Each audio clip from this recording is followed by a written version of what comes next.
Welcome to the Caregiver Reality Show with your hosts, David Levy and Paul Vadiato, who bring you more than a combined 25 years of practical experience, helping thousands of family caregivers, helping them find solutions to the challenges and frustrations presented by this important responsibility. So if you are in the position of caring for a spouse or a parent, a loved one who is no longer able to care for themselves, or if you know someone who is, this hour will be worth the listening. Now, let's tune in to today's edition of Caregiver Reality with your hosts, David Levy and Paul Vadiato. Good evening, South Florida, America, and the world. It's Tuesday at 5 o'clock here on the East Coast, and this is the Caregiver Reality Hour, and hopefully you're out there and you're listening to us on WWNN 1470 AM here in South Florida. CaregiverReality.com. You can watch us and listen at the same time. We're on iHeartRadio, so anywhere in the world, you have no excuse not to listen. And WWNN1470.com is also another station where you can watch and listen. AMP2.TV, they've got us live, and also during the week, our producer, Freddie, runs it as almost a mini television station. That's the future is streaming internet, and we're here first. We own caregiving, you know that. And tonight we're still discussing this month's special needs children. We have with us a very special guest. Her name is Chrissy. I've known her for a number of years. She's a mom, she's a caregiver. It's a very unique kind of a situation.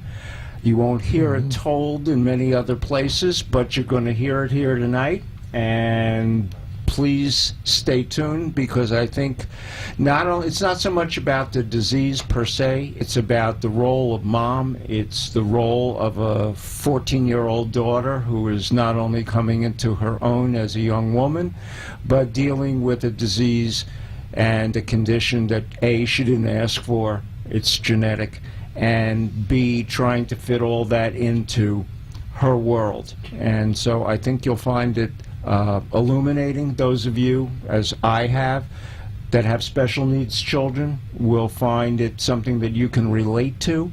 It will resonate, and it doesn't make a difference what it is that your child has, from autism spectrum to you pick the disease. Parents, especially moms with daughters, all right, as caregivers. So anyway, good evening, Chrissy. Good evening. Thank you for having me. Hi, our pleasure. And as we start every week off, Paul. Oh, hi, David. How are you today? Well, today's been a crazy day in the world of caregiving, and as I always do each week, how was your week, Thank Paul? you. First of all, I want to say thank you, everyone out there, for joining us again this week, and we appreciate you listening every week. A week ago today, my bride had surgery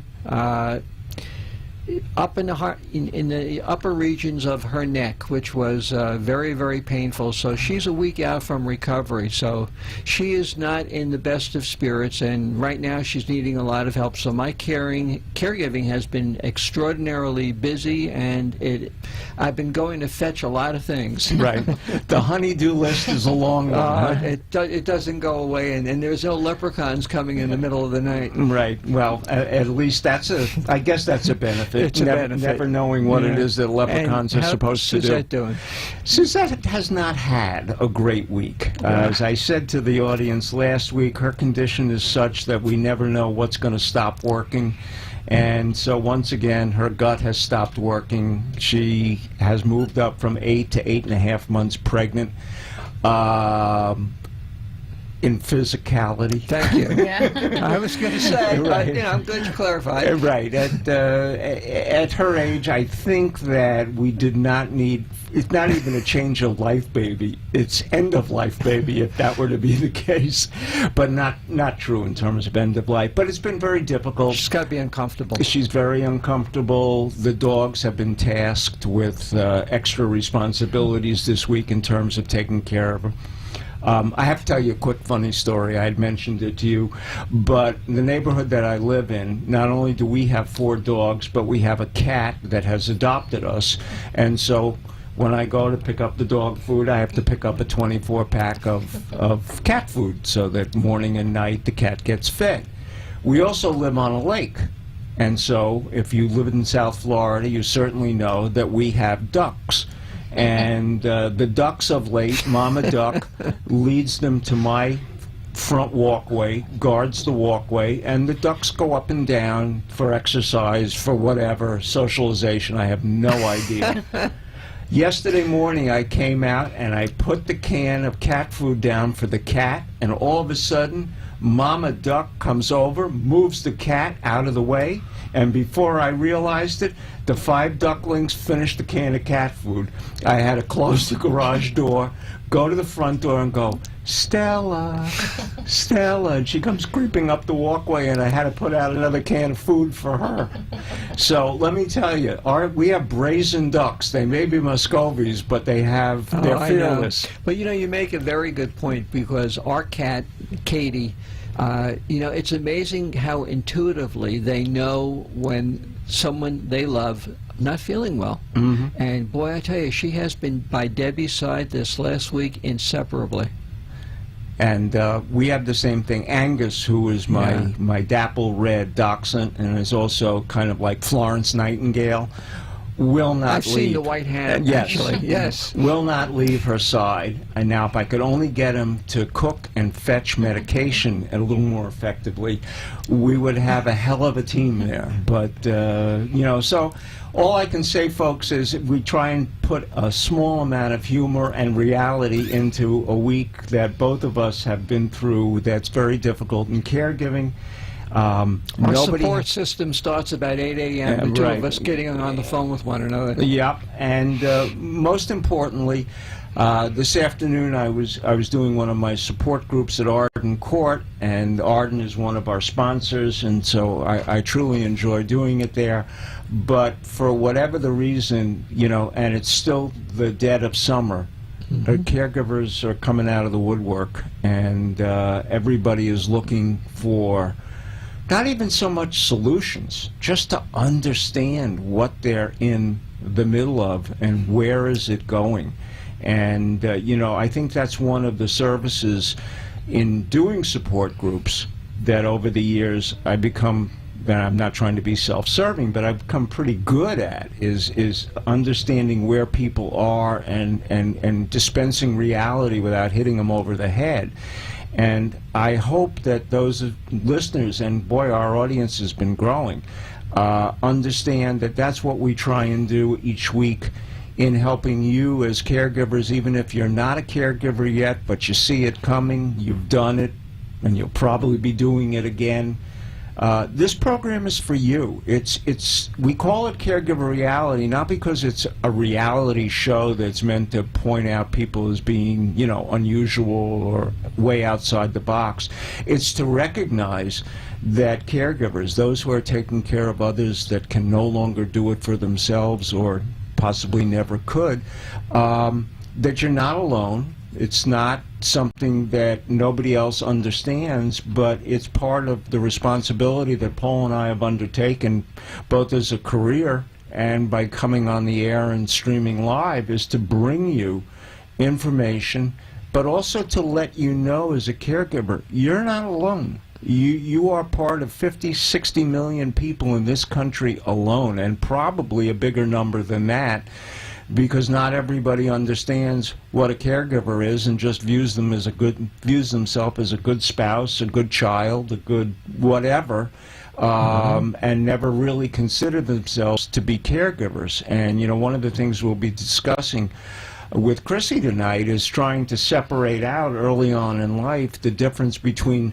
being mom and being a caregiver. It's no different than all of a sudden going from spouse, as you and I have had, Paul, I for a little longer than you, the distinction between a spouse and what you can do in a spousal relationship versus what you do when your spouse is also relying on you to be a caregiver. And I think the point of that, it matters not if we're talking about a child or we're talking about an adult or we're talking about someone who is older.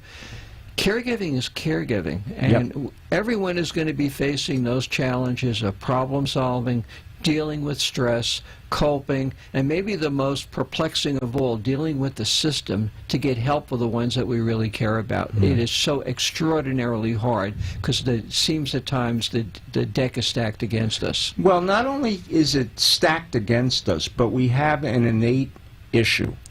Caregiving is not something that we innately learn. It's not just like the maternal instinct. You get a child, and notwithstanding Dr. Spock and 100 others that have written a book on how to raise your kid. Or Mr. Spock. Or Mr. Spock, right.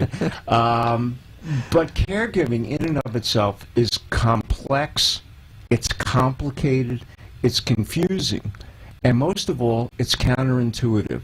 Just when you think you understand it based on all of your intuition and the skill sets that you've learned reaching a certain point in life, you realize that they don't work in this situation. And one of the reasons that it doesn't work the way it ought to is A, caregiving is a little on the unique side, and it's very difficult for us to have a perspective when we are emotionally involved in the issue. Oh, of course. I mean, when we do it professionally, it's very easy to speak of what needs to be done. Well, we can be somebody else's AWAC. You know, I can see your problem, but when it comes to me, I'm just as perplexed and confused as the next person. It's not a question of having the expertise to be a caregiver.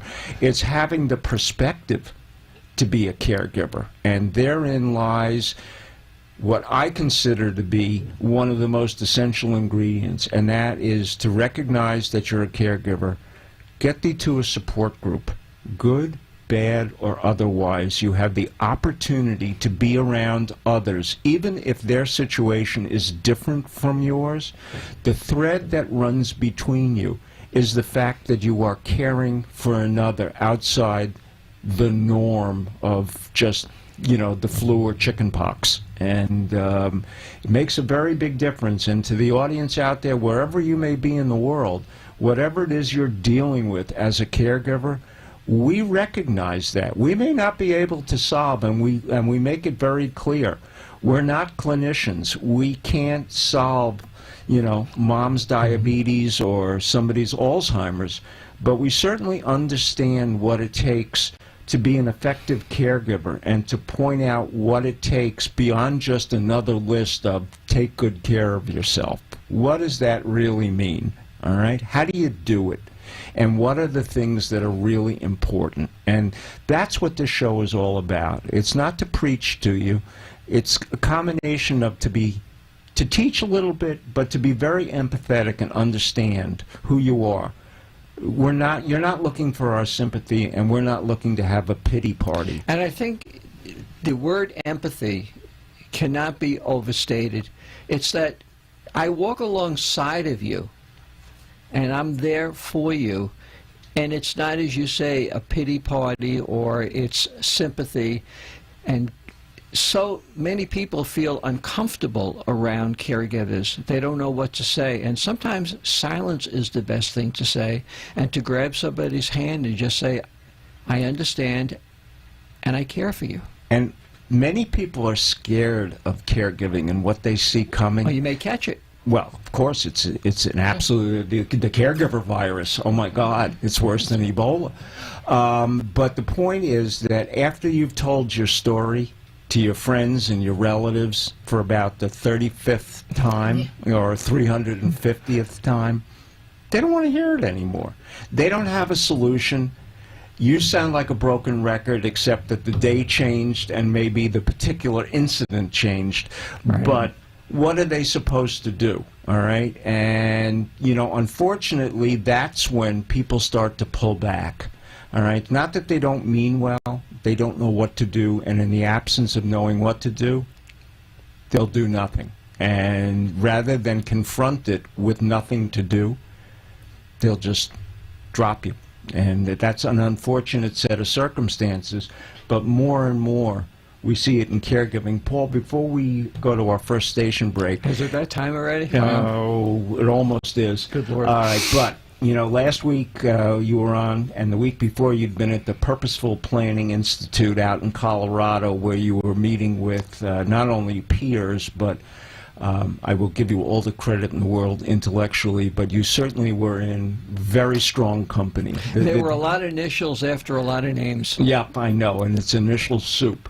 But you brought them a message that most of them had not heard before in the context of professionally what they do. Many of them were wealth advisors, attorneys, even doctors, lawyers, and they deal with their clients and help them plan in whatever their particular category may be.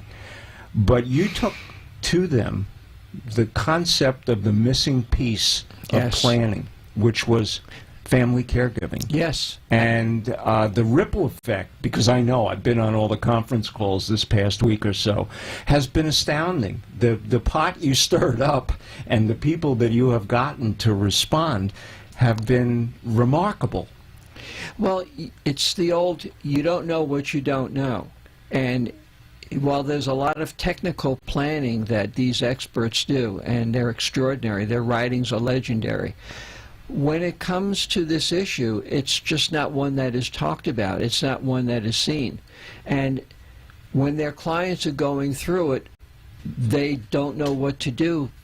They've never been trained. And part of what our mission was, David, and give yourself credit because you were on the calls with me as we did our meetings, it's that we are bringing awareness to them, and we are saying that there are experts. We are there. And we are there to help them to help their clients. And if they're not doing this kind of planning, they're letting go an important piece of what needs to be done for that family. And sometimes it's a 2-3 generational family that is struggling, and those questions are just never asked. And I see it even through my support groups. I'll be dealing with a spouse in their late 60s, early 70s who's dealing with their spouse, let's say, that has dementia. But their son is dealing with his wife that has MS, and their granddaughter is dealing with an autism spectrum grandchild. And so you've got 3 generations of caregiving going on, each at its own level, each at its own intensity, and completely different one from the other, both by disease, relationship, even though a 40-year-old spouse is still a spouse in the concept of a 70-year-old being a spouse, but generationally they're far apart.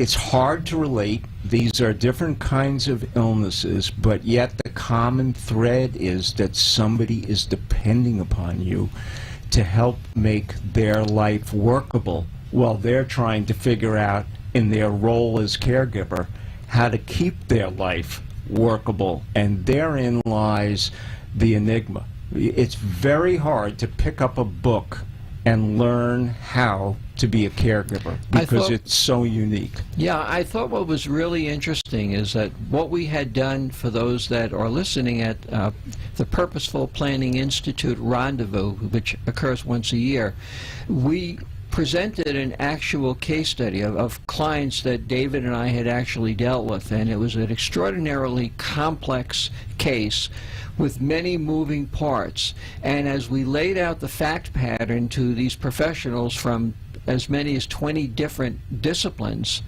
each one saw it from their own perspective rather than seeing it as an interconnective, collaborative piece. And that's what we're all about in purposeful planning, is collaborative excellence. And I think what we were able to do is to show them that together we are greater than we are individually, and we need to have as many of these experts at the table as we can. And to their credit, as you know on these calls this week, they are truly rising to the occasion, and I think they want to learn. They want to learn, and they're going to make this a big part of it. So I feel very good about the work that we did when we were out there. Yeah, and one of the things, if the audience remembers, a few weeks back we had on Vicki Kine, who is a worldwide recognized bioethicist, and she was in the group that we were facilitating when we gave out this fact pattern, as it were, that story of a family. A story of a family. And the other people in the room said, I can't believe this. This must have been made up. And we said, no, the names have been changed to protect the innocent. And afterwards, Vicki said, they don't understand. We deal with this every day. That's right. And so there was nothing unique except for the fact that the group that was there had never been introduced to our discipline, to our expertise, to the concept that caregiving is not just nurturing a child or that it's limited just to elders. Caregiving is everywhere. And when you watch the news every night, whether it's kids that have been wounded, families that have Ebola, I don't care what it is, inside of every one of those issues is a caregiver. And David, just to wrap this up before we go to our break, because I want to leave enough time for Chrissy, if you follow us on Facebook, Caregiver Reality, you'll see a lot from the conference. There are pictures, there are some of the presentation materials that are there, and you'll get a good understanding of what's there. We post every day. Your comments are welcome. We want you to be part of this discussion. Caregiver Reality Facebook page, it's for you. And Right. Tell us what you want, and we'll make sure that it's there. Right. And one of the things I just want to mention before we take our break, and we'll be back, just to give the audience a little bit of an understanding without getting into big highfalutin words and everything. Chrissy's daughter has a condition that's an inherited genetic problem, even though there was no indication of it from either her husband or on Chrissy's side of the family. And what it does, it affects the nerves in the body and in turn affects muscles. And so there are weaknesses in hands, there are weaknesses in legs. You may wind up needing a cast to help stand or to keep yourself upright and erect so that you're not, conditioned to look at it simply from a wheelchair. And I remember when my daughter was born and we were at Boston Children's Hospital, so many kids on that orthopedic floor were having very extensive surgery just to be able to spend their lives in a wheelchair rather than laying flat on their back. And so Chrissy will describe it in greater depth, but this is an issue that not only affects people in midlife and later life, and there are variations of it, but unfortunately her daughter has contracted it as a preteen, and now as a 14-year-old girl is trying to deal with it socially, practically, trying to be like all the other kids when at times you can't be. So we're going to go to our break, and when we come back we're going to hear from Chrissy, and we're going to hear from a mom who's been fighting a fight that she unfortunately will be fighting for a very long time. Thank you. Are you a family caregiver? Are you taking care of a spouse or loved one who can no longer take care of himself or herself? Are you dealing with Alzheimer's disease and don't know what to do? Do you feel burned out, frustrated, and just don't know where to turn? You've tried doctors, lawyers, and mental health professionals and have come to realize that they don't have practical answers to these questions. What you need are experts, non-clinical family caregivers with 25 years of active experience helping thousands of family caregivers like yourself. People who can help you provide a better quality of life for yourself and your loved one. Who you need are David Levy or Paul Vadiato. Reach David at david@caregiverreality.com or reach Paul at caregiverreality.com and let them help you pick the right path towards improving the quality of life for you, the caregiver, and your loved one. CFC support helps fund research. You can too. Each year, thousands of men and women serving their country in the U.S. military, as well as other employees of the federal government and the U.S. Postal Service, provide support for medical research to find treatments and cures for diseases. This is done through the Combined Federal Campaign, an annual workplace giving campaign that allows eligible individuals to support charities, such as those that conduct medical research, through a payroll deduction. Money donated this way to the medical research charities and its member organizations helps fund research to fight diseases from Alzheimer's to cancer, multiple sclerosis, blindness, breathing disorders, and much more. The diseases included afflict people of all ages, from the very young to the very old. You don't need to be a member of the military or a federal government employee to support research to help you or those you love that are suffering from an illness or disease. Donations to our not-for-profit tax-exempt organizations are tax-deductible and provide a vital source of funding in the fight to defeat some of life's most dreaded diseases. Please visit the website of the Medical Research Charities, which can be found at medicalresearchcharities.org. That's all one word, medicalresearchcharities.org. On that website, you can learn more about our member charities and make a donation in support of the research they're conducting for a specific disease or family of diseases. You can make a donation to Medical Research Charities itself and support the work of all our member charities. Please visit our website today, medicalresearchcharities.org. Become a part of Joining Forces to Find a Cure. I am Paul Vadiato, president of CareGiver Reality and a full-time spousal caregiver. When I arrive at the office to begin my workday, my caregiving role doesn't get left outside the door. My day is often interrupted dealing with issues at home. That is time not focused on my job. I am but one of the 50 million unpaid family caregivers. Caregiving in the workplace is a costly productivity issue that is only going to increase as our workforce gets older. Caregiver-friendly firms retain hard-to-replace team members, tend to attract better talent, and get out in front of the productivity loss that exists everywhere. Now, new questions are being raised as to possible exposure to discrimination lawsuits as employees question whether their role as a caregiver is damaging them as promotions are denied or reprimands increase that might result in a termination. Caregiving in the workplace, left unaddressed, is costing your firm money, reputation, and possible litigation. CareGiver Reality brings education and training solutions to the workplace. Let our experienced team help evaluate your unique situation. Contact me at paul@caregiverreality.com. That's paul@caregiverreality.com. Do it today. This is Caregiver Reality with gerontologist David Levy and caregiver expert Paul Vadiato, who ask you to call in and speak with him on the air toll-free at 888-565-1470. That's 888-565-1470 to share a story or important information. Now, back to today's Caregiver Reality Show.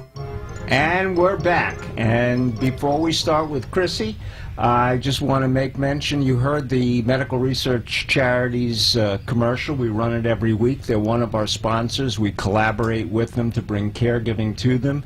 They actually run our website shows on their website, and each week we try and pick a one of their underlying charities, and this week it is Gateway for Cancer Research, something that we can all kind of understand and wrap our heads around. And I'm just going to give you a little bit of an overview of them.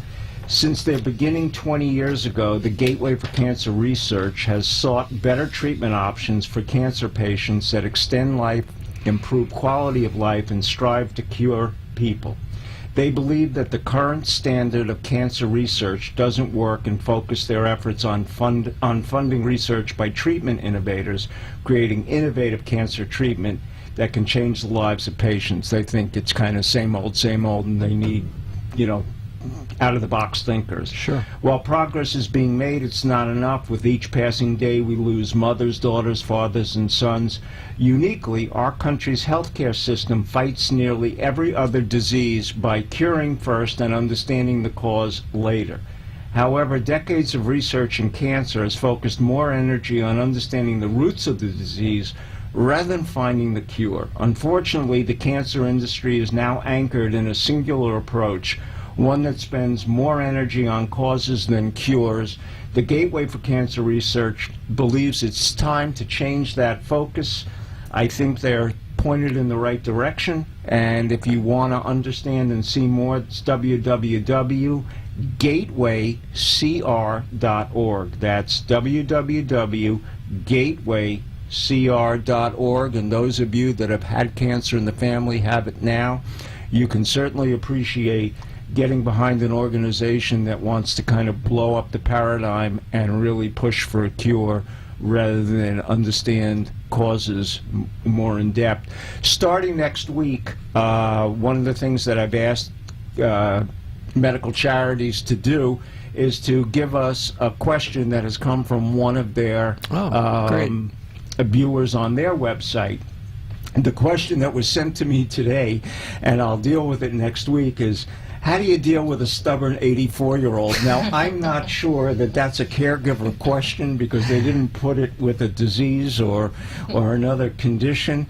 And I think that when you get to be 84, you're entitled to be stubborn. And if you're the child of or the grandchild of an 84-year-old, I think one of the things you have to understand is there's generations of difference between what you think is important and what they do. All right, and even if you're a 60-year-old adult dealing with an 84-year-old father and you say, Dad, you have to do this, and he goes, Sonny, I changed your diapers, so don't tell me what I have to do. Yeah, there's 20 years difference in stride between those two ages. Absolutely, and if you've ever had brothers and if you've had brothers and sisters that are at least 10 years apart, you know, a decade is a generation. Yeah. So we'll be dealing with it, but I need to get a little more meat on the bones for exactly what that was. Otherwise, I don't know how to deal with a stubborn 84-year-old either. Anyway, Chrissy, welcome. Yes, welcome. Thank you for being here, me. and it's our pleasure. I wish that we were talking about a subject that was a little lighter, all right, but why don't you kind of open up and explain a little bit, not so much about the disease itself, but your awareness when it kind of first started with your daughter, and what led you to understand that things might be a little different than the other kids on the block. Okay, well, when she was about 11 years old, 10 or 11 years old, we noticed that her gait started to change. She was walking a little bit differently, and her running was a little bit different, and she would walk on her toes. So we took her to the orthopedic, and he said it was her Achilles. So they were going to do her Achilles tendon. They were like short. Right, and they were contracted, so they were going to do some surgery and stretch it. But she had to have a clearance from a neurologist first. So when she went in for her clearance, the neurologist, long story short, said it's something neurological. So then we took her for testing. Why did the orthopedist, excuse me for interrupting, think to ask in terms of, let's say, shortened Achilles tendons, to want a neurologist to take a look? I think through Joe DiMaggio, that's part of their procedure. And that's Joe DiMaggio Children's Hospital in Hollywood? And that's what they do. They do a clearance before they do any surgery on children. Okay. Thank God. Because they would have done this surgery. For no reason. Right. It is one of the side effects of CMT. Right. The tendons contract and get very tight. So that was part of it. But it was more of a side effect, not the problem itself. Gotcha. So then we went in more in depth. She went through a lot of testing, genetic blood testing, EMGs. Those are electromyograms that test muscle strength and contracting ability? Correct. And the velocity and the speed from the electrical signals. How fast they move. Yep. Okay. You guys know. And they came out that she has Charcot-Marie-Tooth disease. Okay, and which I think we can, and those are the 3 doctors that discovered it. It's not something that goes on in your mouth because it ends in tooth. Funny name, right? Right. Yeah. So we'll just refer to it as CMT. Correct. So they, from there, I started going to neurologists because I never heard of it, and then I come to find out neither half the doctors that we went to see. Nobody knew of it. Nobody really heard of it. Like I said, my boyfriend and I went one time to Dan Marino Center, and the neurologist walked in and handed us Google papers on stuff that he'd researched on CMT. Right. But not that he knew intuitively or had been trained in. Not at all. So we had to do a lot of further research on our own, our own advocates, to find out what this exactly was. Right. And as it started to unfold, as you peeled back the onion, what was how did you feel as you began to understand the extent of the disease? You don't really comprehend what's going on because you're almost like in shock because you have this perfectly normal child and you think, oh, it's the Achilles, it's going to get lengthened a little, and then she'll be in a cast for 6 weeks, and back at it, back playing softball, playing all these sports, and then all of a sudden, it's your whole life changed. It changes in a blink of an eye. You have this something that's diagnosed to you, and it's your child, and it's forever, and then you're told there's no cure. Talk about that your life has changed forever. What do you mean by that? Well, besides your child going through all these struggles, mentally, it's very difficult because you have this vision of, I'm going to get pregnant and have this beautiful child. And then when you have the child, the doctor's very healthy, everything's great. And so you move on, and then, 12 years down the road, you're not expecting them to say, you know what, she has a progressive disease that's going to be debilitating for the rest of her life. And that's a lot to swallow. It's still shocking. And she's what, 14 now? She's So you're 14. you're in Really 2 process years of that. doing this. Right. It's very hard to process. And you were working full time, were you not? Yeah, I have worked a couple jobs at that time. Right. Yeah, working full time and just trying to comprehend what was going on. As you began to understand it, did your daughter, in any manner other than the fact that she may have had weak ankles or that she was walking on her tippy toes, did she recognize and come back and say, Mom, there's something that just doesn't feel right? Yes, because at school she was being made fun of. Kennedy, you walk funny, or why do you walk on your tiptoes, or so yeah, she was recognizing it. Besides the peers, regular teenage life, she had another obstacle on top of that. And it was very difficult. I remember growing up, it's tough to be a teenage girl. Yeah. I think that's another story in itself. That's another show. Yeah, that's another show. But we're still going through that struggle. Because she, wants to be quote unquote normal. Okay. So she's resisting some of the suggestions that are being made. I know in terms of school they want to make accommodations and help, and what are you finding is going on? She won't do that. When I talk to the teacher, she doesn't want to do it. She doesn't want to stand out. So she will push through the pain, like with handwriting and her hands get cramped or something. She'll just push through it and then get home and be like, Mom, my hands are really tight, and you can see the tendons because there's a lot of atrophy that's already started in her hands. So and has her ability to, let's say, push through, notwithstanding her denial, and I'll call it denial for the moment, has it changed anything in terms of how the other kids view her? Or is she still, you walk funny? Well, she has AFOs, ankle foot orthotics. Okay. So they do see that because part of this disease, the people get foot drop. Okay. So similar to what happens to people with a stroke. Correct, like neuropathy, yes. Yeah. So she has started that, so her feet and ankles are very weak. So she has to wear the AFOs, but this year she doesn't want to wear them, but her feet get too tired, then she trips a lot. Right. So they do know, but she will not tell them what her condition is. Right. Can you paint them to look like they're new carbon Adidas's? fiber, so they're just like a black. So, Chrissy, what about the normal activities that children do? The soccer and playing the games, going skating, that kind of thing. What was that like? She played soccer. She was on a softball travel team. That's all stopped, and now all the kids go ice skating on Friday nights. So that was a dilemma.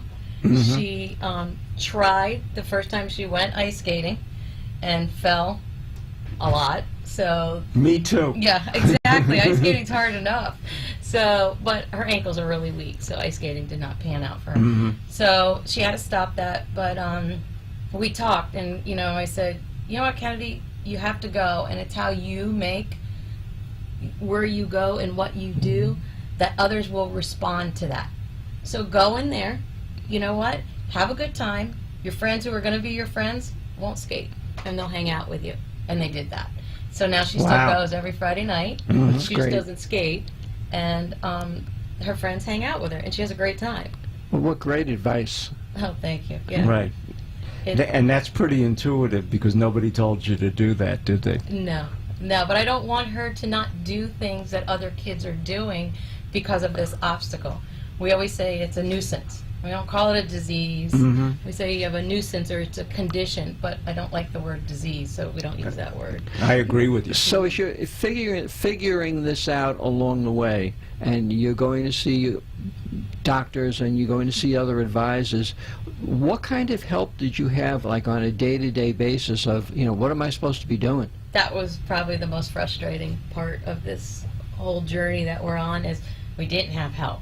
It was all the research on our own, and my mom and my boyfriend and Anne Marie and my best friend would help, and we did it all on our own, because You reinvented the wheel. we reinvented the wheel, and then we would go and educate the doctors when we went to the appointments until we found specialists Right. within, And you saw one of those specialists very recently, Yeah, we didn't just you? came back from Iowa. Okay. Excellent doctor, Dr. Shy. Okay, and he is a CMT He's a neurologist, but Okay. he does specialize in CMT. All right. He's And seen a did lot of he patients. give you any further clarification or? Basically, with Kennedy's gene mutation and what we talked to him about, Kennedy's going to write her own story.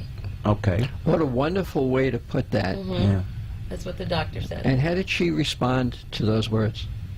He was really good, because he kind of told the adults more than to her. He gave her what she could absorb. Exactly. That's good. Exactly. Hmm. Wow. Talk about a little bit, if you would, Chrissy, about, you're so busy during the day, you got a lot going on, it's the end of the day, you're laying down, trying to go to sleep. What's life like? Sleep is difficult, very difficult, because my mind doesn't stop. My body will stop, my body wants to rest, but my mind just does that snowball effect that I'm sure like other caregivers do. It's the worry, it's the future, it's fear, it's anxiety, it's pressure, it's, you have all this yourself, but then you're also worrying about your child or whoever you're Sure. caring for, because you have to have the strength to pull them through it. And at times at night, your mind thinks the worst. And, just like Bad place to go to. bad place to go to. Right. So you have to, redirect your mind and, know the doctors help you with that. You got to learn to find the avenues in the books and everything else in the support group and the strength through other people to get you back on track. You had mentioned when we were talking before the show that there was a book that influenced you in how to kind of not so much cope with the disease, but allow you to cope with the circumstances. It was What book was that? Eckhart Tolle, and Okay. it was The Power of Now.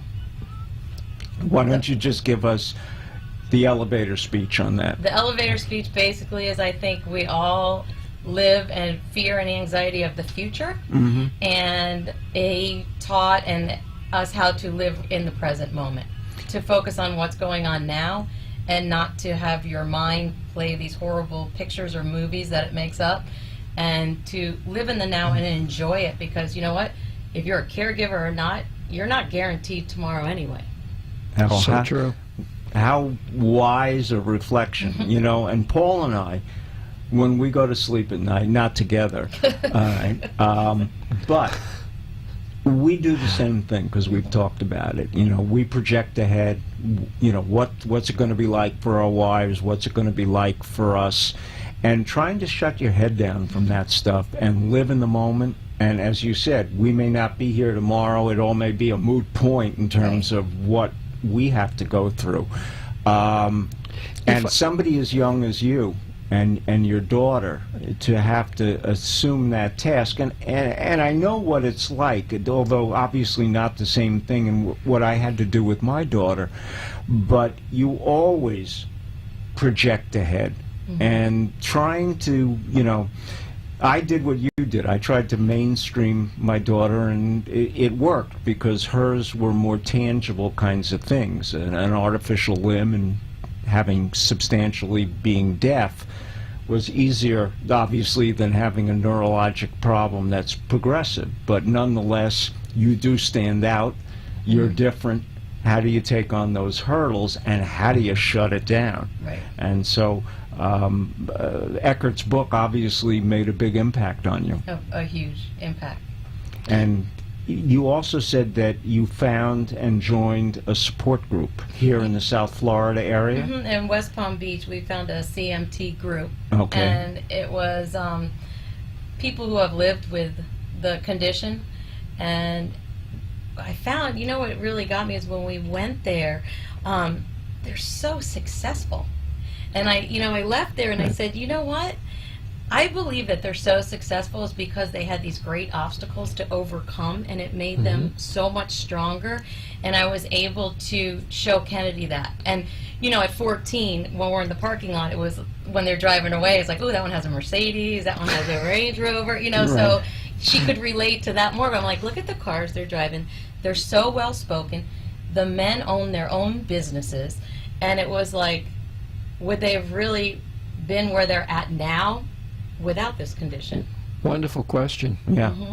You, when we were speaking before, you were talking about one of the frustrations that you had was with insurance companies.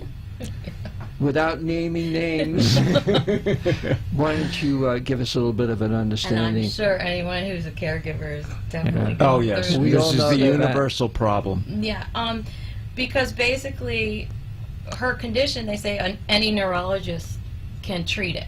But the problem is the neurologists don't know about it. So if we go to Orlando to see Dr. Finkel and the Nemours Children's Hospital, they don't want to cover that because they'll say, well, in Fort Lauderdale you could go to a neurologist. So they don't want to pay for it.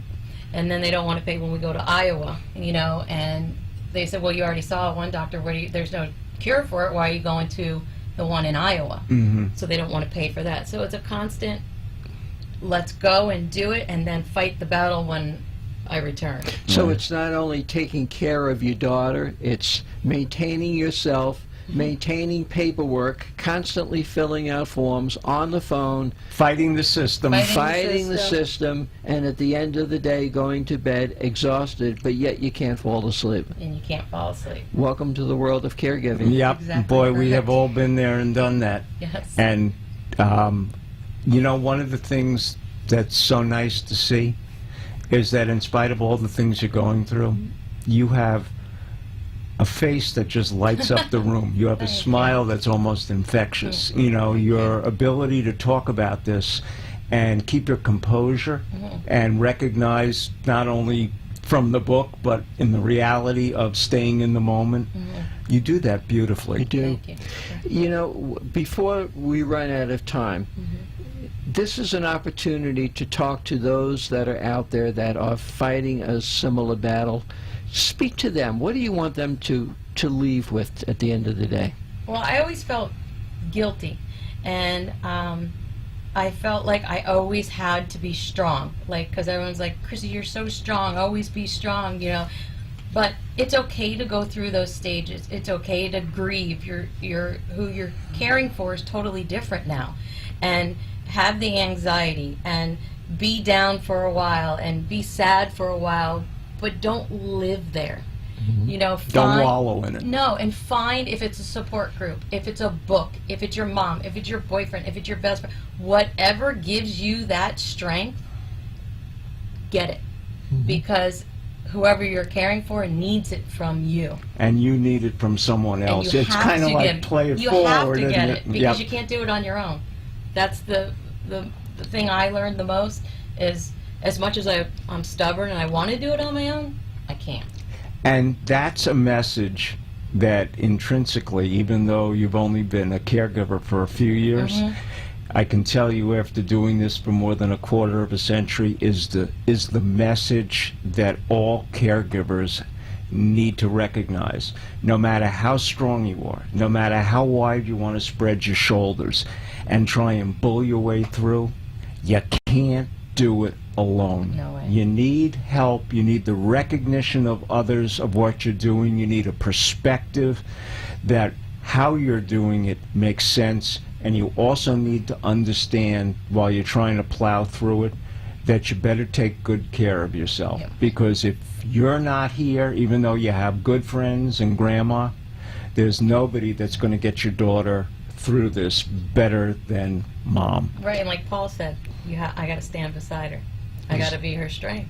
You absolutely do. Yeah. And be your own strength Correct. along the way. Chrissy, if there are listeners out there who have questions or they want to just find out more about this, if they direct their questions to either Paul or David at caregiverreality.com, would you be willing to I would love to. One address of the them? reasons I came on is because people have helped me along the way, and I would love to help. You're playing it forward, huh? I would love to. All right. Well, so if you have a question for Chrissy, whether it's specific to CMT or whether it's just want to talk to a mom that's going through what you may be going through, although not the same illness or disease, that's David, just like you're here, at caregiverreality.com, or Paul at caregiverreality.com. If you give us some contact information, we'll pass it on to Chrissy, and she can get back to you and decide, and believe me, widening a network of support, talking to somebody like a Chrissy who's come through what you're going through and what you've gone through in terms of helping her is part of, we talk about collaborative. Caregivers are very, very collaborative. They want to help. Freddie will tell you, when we film our support groups, they are a family. They are the closest group of people that you could ever imagine that are non-affiliated with one another, except for the fact that they're all caregivers. And that's the strength of caregiving. And Chrissy, you have just told it like it is. I mean, I can't tell you what it means for this audience, for all of us, to hear how you have tackled a problem with your daughter, what your daughter is facing, how she's trying to deal with it. And one of the things that I would really like, in about 6 months or so, only because it's a chunk of time, I would love for you to come back and give us the next update on how would well love the to. two of you are doing. Because you're in our family now. I know. Thank you. It's great. All right, and so thank you again. You've been terrific. We only have a few more minutes. I did want to give you a little bit of information. There was a lawsuit that came down in Los Angeles this past week, and it says the court said that paid caregivers can't sue if they're injured by an Alzheimer's patient. So, those of you that are getting paid to take care of Grandpa and his Alzheimer's, and if he takes a swing at you and knocks your teeth out, The stubborn 84-year-old? right, exactly, do not expect to be compensated by the fact that it was happened in somebody else's house. The home health care worker hired to assist unruly Alzheimer's patients may not sue their employers for injuries that the patient inflicts. The California Supreme Court decided Monday in a 5-2 decision.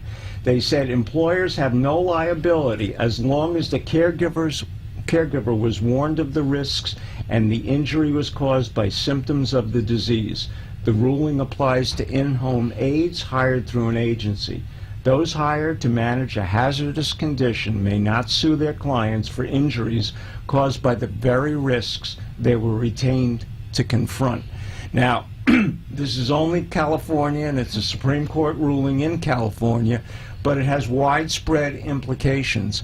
And I think the home health care industry and everybody involved in hiring a caregiver needs to be aware and make sure that, here they're assuming that the caregiver has the proper training to deal with an Alzheimer's patient.